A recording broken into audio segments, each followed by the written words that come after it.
एक रास्ता खास हो, चार दोस्त साथ हो, रास्ता खूबसूरत हो और मंजिल केदारनाथ हो। हर हर महादेव दोस्तों, प्रणाम आप सभी को। आशा करता हूँ कि आप सब अच्छे होंगे। तो आज हम बात करेंगे मेरी जर्नी कैसी रही पूरी केदारनाथ ट्रिप की, और साथ ही साथ मैं आपको हिस्ट्री बताऊंगा केदारनाथ धाम की।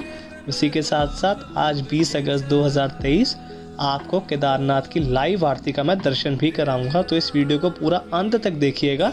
हर हर महादेव। तो अब हम बात करेंगे केदारनाथ की। के माने द्वार, नाथ माने मोक्ष। तो केदारनाथ को मोक्ष का द्वार भी कहा जाता है। कहते हैं यहाँ पे स्वर्ग से हवा आती है, और सच में जब तक उस हवा का अनुभव ना हो तब तक केदारनाथ की जर्नी अधूरी मानी जाती है। हिमालय पर्वत की गोद में बसा है और स्थित है केदारनाथ धाम। केदारनाथ धाम शिवलिंग भगवान शिव के 12 ज्योतिर्लिंगों में से एक है और पंच केदार में सबसे महत्वपूर्ण माना जाता है। तो आइए अब जानते हैं केदारनाथ की कुछ रोचक हिस्ट्री के बारे में। मैं आपको केदारनाथ का इतिहास बताने जा रहा हूँ, ध्यान से सुनिएगा।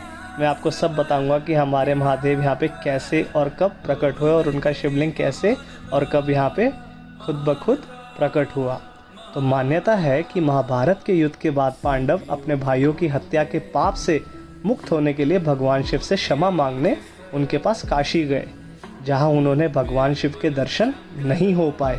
फिर पांडव शिव जी की खोज में केदारनाथ चले गए, जहां भगवान शिव ने पांडवों को देख लिया, और उनको देखते ही भगवान शिव ने भैंसे का रूप धारण कर लिया। लेकिन भीम ने शिव जी को पहचान लिया और उनका एक पैर पकड़ लिया, क्योंकि पांडवों से शिव जी बहुत ज़्यादा नाराज थे, क्योंकि पांडवों ने अपने बड़े भाई सूर्यपुत्र कर्ण को मारा था।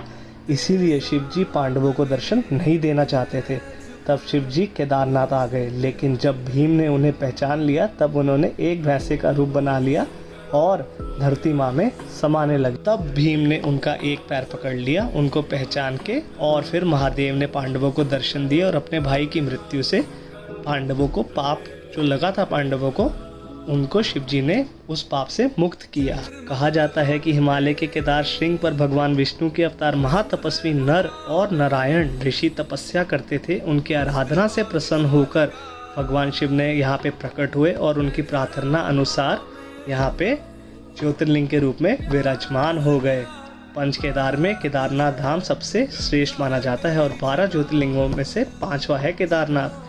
तो ये थी हिस्ट्री केदारनाथ धाम की, और यहाँ पे शिव जी ज्योतिर्लिंग के रूप में कैसे प्रकट हुए। अब बात करते हैं भीमशिला की। भीमशिला का बहुत महत्व है। वहाँ के साधु संत और ब्राह्मण सब भीमशिला की पूजा करते हैं। जी हाँ, भीमशिला वही है जिसने केदारनाथ धाम की सुरक्षा करी थी जब 2013 में केदारनाथ में महाप्रलय आया था।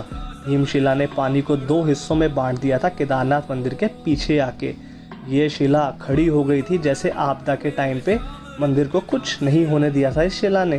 तो जब भी आप केदारनाथ धाम के दर्शन करें, उसके बाद भीमशिला के दर्शन करना ना भूलें। उसके बाद भैरवनाथ जाए वहाँ से। कहते हैं भैरवनाथ के दर्शन ना हो तो केदारनाथ की यात्रा अधूरी मानी जाती है। भैरवनाथ को प्रोटेक्टर भी कहा जाता है, संरक्षण कहा जाता है केदारनाथ धाम का।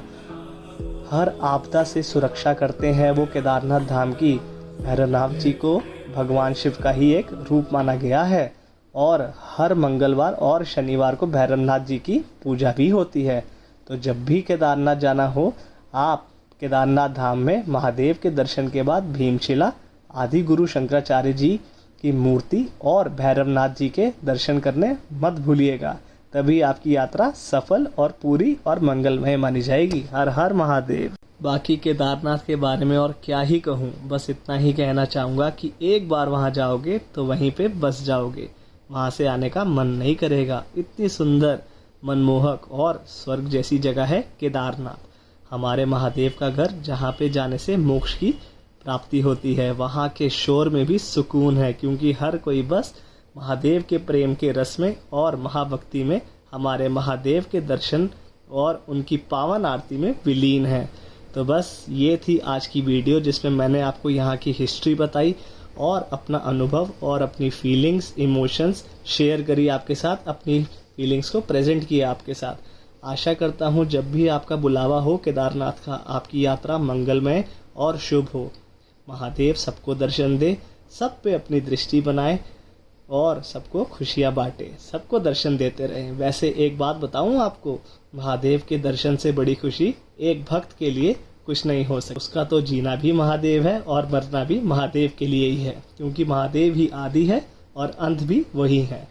तो आशा करता हूँ आपको ये वीडियो अच्छी लगी, जिसमें मैंने आपको अपनी जर्नी और यहाँ की हिस्ट्री के बारे में सब कुछ बताया।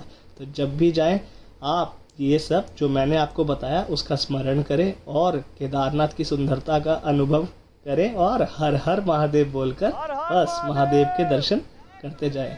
बस अब आप महादेव की आरती में विलीन हो जाइए। आपके सामने प्रस्तुत है महादेव की आरती। हर हर महादेव।